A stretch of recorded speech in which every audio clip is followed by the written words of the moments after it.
When a homeless kid shouted, "Don't eat that," no one expected what would happen next. The park cafe was a magnet for the city's elite, tucked between rows of manicured trees and the hum of a nearby fountain. It was midday, and the cafe buzzed with life. Waiters in crisp uniforms weaved gracefully between tables, balancing trays of artisan dishes and freshly brewed coffee. The air smelled of warm bread and the faint sweetness of blooming flowers. But for one man, none of this seemed remarkable. At a prime table in the center sat Bernard Green, a name synonymous with power and wealth. He had built his empire from scratch, starting with real estate in his 20s and expanding into ventures that few could dream of. At 72, he carried himself with the confidence of someone who owned not just his world, but perhaps the worlds of everyone around him. His sharp suit and gold-rimmed glasses reflected a life of opulence. Yet, as he glanced at the menu, his movements were slow, almost hesitant. Opposite him sat Marissa, his much younger wife, a woman who seemed plucked straight out of a magazine cover. Her jet-black hair framed a face that was impossibly polished, her bright red lipstick carefully applied. Every inch of her screamed elegance, but her smile didn't quite reach her eyes. She twirled a diamond bracelet on her wrist, absent-mindedly, her attention fixed not on her husband, but on her phone screen. Nearby, a boy lingered just beyond the patio fence. He was small for his age, his oversized hoodie hanging loosely on his thin frame. His dark eyes darted from table to table, scanning plates and pockets, looking for an opportunity. His name was Malik. Though no one in the cafe knew him, his face was familiar on this street, a kid with nowhere to go, always on the outskirts of conversations and the edges of concern. Bernard glanced at his watch. "You're distracted again," he said, his voice calm but pointed. Marissa looked up and smiled, though there was no warmth in it. "I'm right here," she replied sweetly, reaching across the table to place her hand on his. "You know how much I enjoy these lunches." Malik's stomach growled. He moved closer, his footsteps almost silent as he leaned against the patio railing. His eyes landed on Bernard's table. It was the kind of meal he hadn't seen up close in months, a pristine white bowl of soup, flanked by fresh bread and a glass of sparkling water. But then, something unusual happened. As Bernard adjusted his glasses and picked up his phone, Marissa's hand slipped into her designer handbag. Malik saw her fingers close around a small vial. She twisted it open with a casual flick, tilting her hand ever so slightly over the steaming bowl. The liquid blended with the soup in an instant, disappearing like it had never been there. Malik's breath caught. He froze, watching her stir the soup with the spoon, her expression unchanged. Then she leaned closer to Bernard, her voice low but just audible enough. "After all the trouble I've gone through, you won't ruin this now." The boy blinked, unsure of what he had just witnessed. Was this real? Could a woman who looked so perfect, sitting in a place so polished, really be doing what he thought? But Malik couldn't shake the feeling that something was very wrong. Malik's heart pounded in his chest as he crouched lower behind the railing. He wasn't sure what he'd just seen, but the way the woman's voice carried those cold words, it sent a shiver through him. He clenched his fists, his nails digging into his palms. No one else had noticed. No one else had been paying attention. It was just him. The faint growl in his stomach pulled him back to reality, but his eyes remained fixed on the couple. Bernard looked tired, distracted, his spoon hovering over the bowl as he checked his phone. Marissa was all charm and poise again, her smile bright, her hand resting on her chin as if she hadn't just whispered something chilling moments ago. Malik could feel the weight of the decision pressing down on him. His instincts screamed to walk away. Why get involved? Who would believe a kid like him, a boy in a threadbare hoodie, standing at the edges of a world he wasn't welcome in? He swallowed hard, glancing around at the other patrons. Laughter, chatter, the clinking of glasses. No one cared. No one even noticed him. But his gaze returned to Bernard's spoon, now dipping into the soup. Malik felt his chest tighten. It wasn't just his imagination. He had seen her pour something into it. He knew what would happen if the old man took a bite. His thoughts raced. He didn't know this man, but that didn't matter. Wrong was wrong. The moment stretched endlessly, and then, without thinking, Malik pushed himself off the railing and marched straight to the table. His legs felt like lead, but his feet didn't stop. His voice cracked as he shouted, "Don't eat that!" Heads turned. Conversation stopped mid-sentence. The clatter of a dropped fork echoed across the cafe. Bernard froze, his spoon inches from his lips, his wide eyes locking onto the boy. Marissa whipped her head around, her expression hardening. "What did you just say?" she demanded, her voice sharp enough to cut through glass. Malik didn't falter. His voice was shaky but loud enough for everyone to hear. "She put something in your food. I saw her. Don't eat it." Gasps rippled through the cafe as every patron turned toward the scene. The silence that followed was suffocating. Malik stood his ground, his chest heaving as adrenaline coursed through him. Bernard blinked, glancing between the boy and his wife. "What is he talking about, Marissa?" His tone was calm, but his hand trembled as he set the spoon down on the table. Marissa's composure snapped like a rubber band stretched too thin.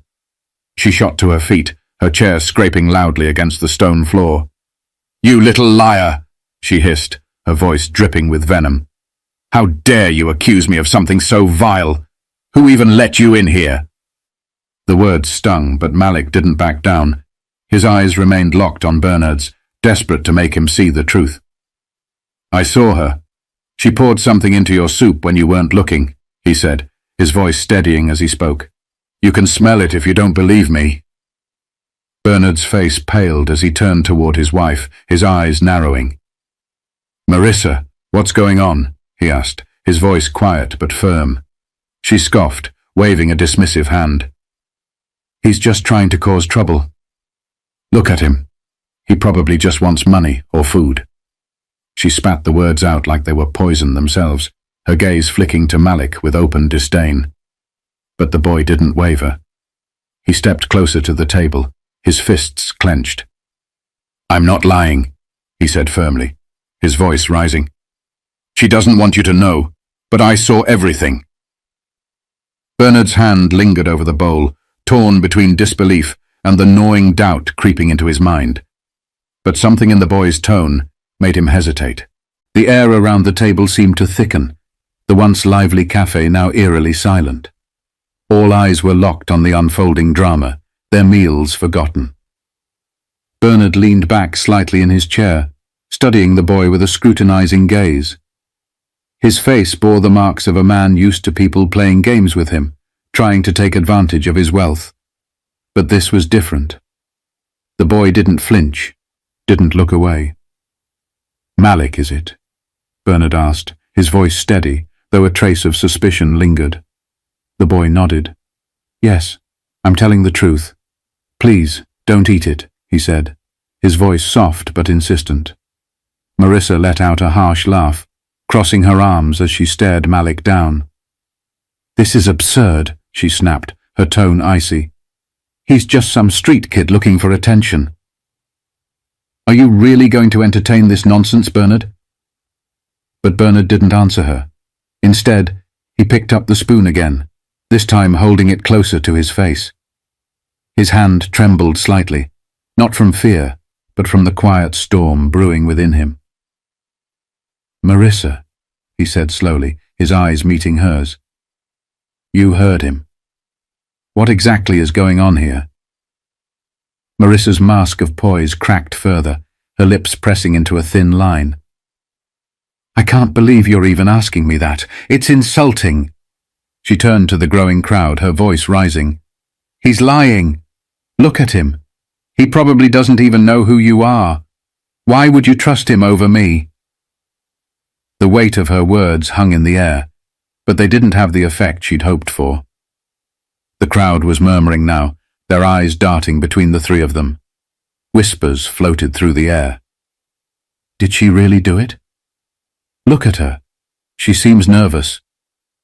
That boy doesn't look like he's making this up. The murmurs only fueled Marissa's fury. She slammed her hands on the table, her polished demeanor gone. "Enough of this. Bernard, eat your damn soup and let's go," she hissed, her voice trembling with rage. But Malik wasn't backing down. He took another step forward, his fists clenched tightly. "If you won't believe me, then call someone to test it," he said, his voice rising with urgency. "You're rich. You've got lawyers, doctors, people who can figure it out. But don't eat it. If you do, you'll regret it." Bernard's jaw tightened as he turned back to the bowl. The spoon was still in his hand, but he didn't lift it to his lips. His eyes, tired and calculating, shifted to his wife. "Marissa," he said, his voice low, "you've been acting strange for weeks. Now this?" Her face flushed and she stumbled over her words. I don't know what you're talking about. You can't seriously think I'd poison me." Bernard finished for her, his tone razor sharp. The crowd gasped audibly, their whispers growing louder. Malik stood firm, his gaze unwavering. He could feel his heart pounding, but he wouldn't let it show. He'd done what he could. Now it was up to Bernard to make the next move. Marissa straightened up, her expression hardening into something cold and unfamiliar. "This is ridiculous. I don't have to sit here and listen to this nonsense," she said, grabbing her handbag. But before she could leave, Bernard's hand shot out, gripping her wrist with surprising strength for a man his age. "You're not going anywhere," he said firmly. "Not until we get to the bottom of this." The waiter, who had been frozen in place, finally spoke up. "Sir, should I call the police?"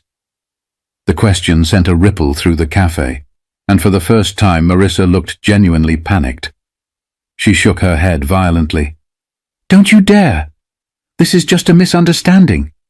Bernard, you can't seriously—" But Bernard raised his hand, silencing her. "Yes," he said, addressing the waiter without looking away from Marissa. "Call them." Malik felt a surge of relief, but it was fleeting. The truth wasn't out yet, and the tension was far from over. The cafe held its collective breath as the waiter hurried inside to make the call. Bernard let go of Marissa's wrist, his eyes never leaving hers. The once polished charm she wore so effortlessly was now unraveling, replaced by a growing sense of desperation. She glanced around, her lips moving but no sound coming out, as though searching for an escape. Meanwhile, Malik stood a few steps back, his hands shaking slightly. He'd done all he could, but now he felt the weight of doubt creeping in. What if the man didn't believe him after all? What if she managed to talk her way out of this? He clenched his fists, forcing himself to stay rooted in place. "Malik," Bernard said suddenly, his voice cutting through the tension. "You said you saw her put something in the soup. Can you describe it?" The boy nodded quickly, stepping forward. "It was a small bottle, like one you'd use for medicine. Clear liquid. She poured it in when you were looking at your phone, then stirred it. I swear, I saw it." Bernard's face tightened. He turned to Marissa, who was already shaking her head. "This is absurd. He's lying. Why would I—" But Bernard cut her off. "Why would he lie? What could he possibly gain from this?" The crowd murmured again, and the sound of sirens in the distance added to the charged atmosphere. Marissa's eyes darted toward the sound, and for a split second, her carefully crafted facade slipped completely. She looked cornered. Then, as if grasping at straws, she rounded on Malik. "You've been spying on us, haven't you? Trying to cause trouble because you're jealous of people who actually have something." The words hit Malik like a slap, but he stood his ground. "I'm not jealous," he said firmly. "I saw what I saw, and I couldn't just stand there and let you hurt him." The sirens grew louder, and soon 2 police officers entered the cafe. The room seemed to shrink as they approached the table, their hands resting on their belts. "What's going on here?" one of them asked, his tone neutral but authoritative. Bernard stood, his towering frame still commanding respect despite his age. "Officers, I need you to take a look at this," he said, gesturing toward the bowl of soup. This boy claims my wife poisoned it. The officers exchanged glances, their expressions carefully blank. One of them leaned down, sniffing the bowl cautiously, then turned to Marissa. "Ma'am, do you have anything to say about this?" Her face turned crimson. "This is ridiculous. He's just a street kid trying to make trouble. Bernard, you're really going to let this nonsense go this far?" But the officer wasn't buying her deflection. "We'll need to test the contents," he said, reaching for the bowl. "No!" Marissa snapped, her voice rising. The outburst drew even more attention, and her sudden panic only made her look guiltier. The officer paused, narrowing his eyes. "Ma'am, is there something you'd like to tell us before we proceed?" Marissa hesitated, her chest rising and falling rapidly. She looked at Bernard, then at the officers, her hands trembling as she clutched her handbag. Finally, her resolve crumbled. "Fine," she spat, her voice low but dripping with venom. "You want the truth. I'm tired of living in his shadow, tired of his control over everything. He was never supposed to make it past this year, and I—" She stopped abruptly, realizing too late that she'd said too much. The cafe erupted in gasps, some patrons pulling out their phones to record the scene. Bernard's face went pale as the weight of her confession hit him like a truck. The officer stepped forward, his expression grim. "Ma'am, I'm placing you under arrest for attempted murder. Please put your hands where I can see them." Marissa's composure shattered completely. She screamed, trying to wriggle free as they secured her hands behind her back. "You don't understand. I deserved everything he had. Everything," she shouted, as they led her away, her voice echoing through the stunned cafe. Bernard sank back into his chair, his hand trembling as he pushed the soup away. For a moment he said nothing, his face a mask of disbelief and betrayal. Then his eyes found Malik, who stood frozen, unsure of what to do next. But as Bernard's gaze softened, a flicker of gratitude replaced the anger in his expression. Malik hadn't just saved his life. He'd revealed a truth Bernard would have never seen coming. The cafe slowly returned to a low hum of whispers and murmurs as the officers escorted Marissa out, her protests fading into the distance. Patrons exchanged wide-eyed glances, still reeling from what they had just witnessed. Some looked at Bernard with pity, others with curiosity.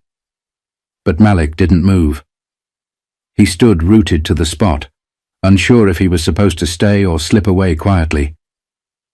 Bernard turned to the boy, his face still pale but his eyes now steady. "Malik," he said softly, gesturing to the seat across from him. "Sit." Malik hesitated, glancing around at the onlookers, but Bernard's voice carried a weight that made him obey. Slowly, he sank into the chair, his shoulders tense. "You saved my life," Bernard said, his voice low but firm. "I don't know how I can ever repay you." Malik fidgeted, his hands gripping the edge of the table. I couldn't let it happen," he said quietly. "I couldn't just watch and say nothing."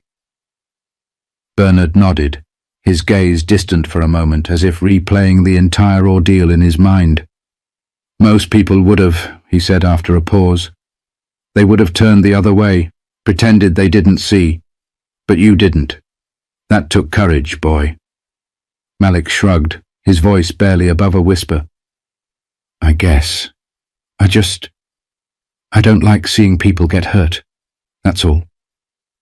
Bernard leaned back, studying the boy. For the first time he seemed to really see him, not just as a scrappy kid on the streets, but as someone with a story, a soul.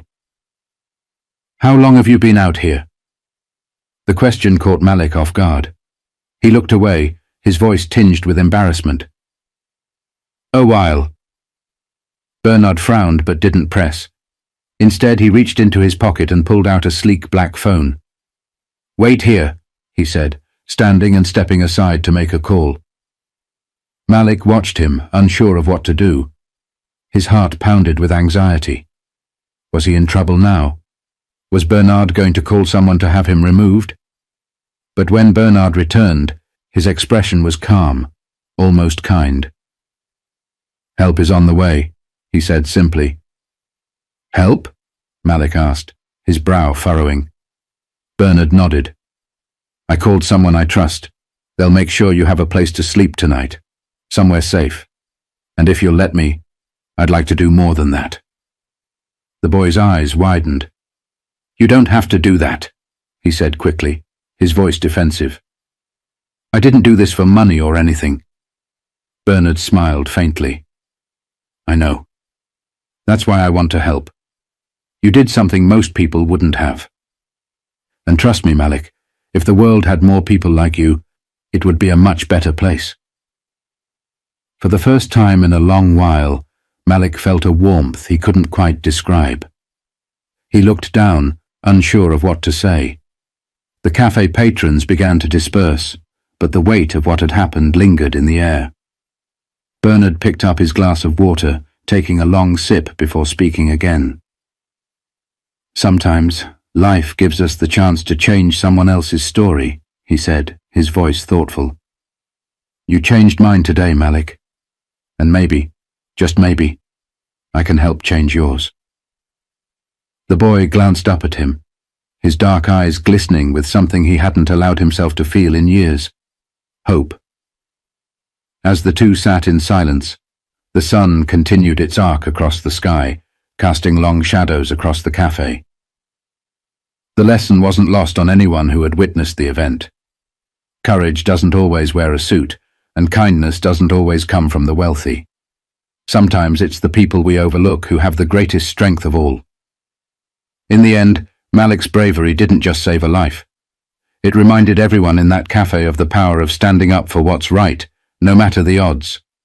If this story moved you, don't forget to hit that subscribe button and join us for more tales of courage, truth, and redemption. Share this video with someone who might need a reminder that even small actions can create life-changing impacts.